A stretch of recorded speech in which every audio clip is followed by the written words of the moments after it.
when my mother was a child in Syracuse, New York. Her parents couldn't afford to have a car. My grandfather, who I never met, picked out his tuxedos at the Salvation Army thrift store to wear to work at the restaurant. My uncle, the compassionate non-believer, didn't care so much they never went to temple for the holy days, but rather decried the hypocrisy that that's the only day everyone else went. He delights in telling me religion is the worst thing in the world, the source of all conflict. This is usually immediately followed by a barrage of his favorite Yiddish sayings, capped off by a praise of a brisket on rye that can only be described as divine. Food is his religion, a kugel his most sacred prophet, a potato pancake his siddur. If I could get him to go to services, I'm sure he would wear a bagel as a yarmulke. And I have no doubt by the time the Aleinu came along, that bagel would be gone. My mother kept up the tradition of not being able to afford a car. In high school, I spent more time on RTD buses than I did chanting the Amidah. When I first experienced ownership of a set of wheels, I was 19 years old. It was a 1979 Saab my friend sold me for $500. He made up something about it needing new tires to justify the low price. I paid him $100 a month for about a year, if you count the months I skipped. I didn't realize the charity I was getting until much later. The car only lasted a couple of years.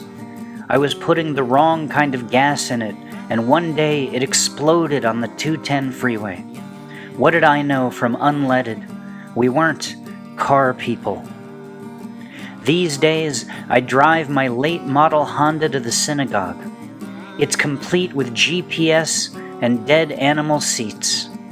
I paid for it the day I got it. I leave boxes of clothing and other items I don't need on the front porch for the Salvation Army to take away. When we go on a family outing, our 6-year-old gets to choose if we go in mommy or daddy's car. It's a different world, one in which I praise food almost as much as I do the Lord. Who am I kidding? More. "Why do you always eat so fast, Daddy?" he asks. I tell him with all sincerity, because food always seemed like a luxury when I was growing up. I never knew it was going to be there, and these days, when I see it, I just want to eat it all up. Once I visited my grandparents' grave in Syracuse. I felt like the only family member who ever wanted to be in that spot. I wanted to lay freshly tailored tuxedos at their headstones, coax my uncle to join me by putting out a little nosh, tell them, under the ground, it all worked out okay. We drive our car wherever we want now, sometimes go to synagogue even if it's not Rosh Hashanah. They say my grandmother's father was a rabbi, or maybe just the first religious school teacher in town. No one's really sure. And they can't say where he's buried either.